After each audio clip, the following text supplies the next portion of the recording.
yetmiyor uçmak için.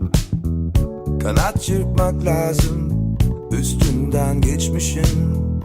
Yaşadım kaç sene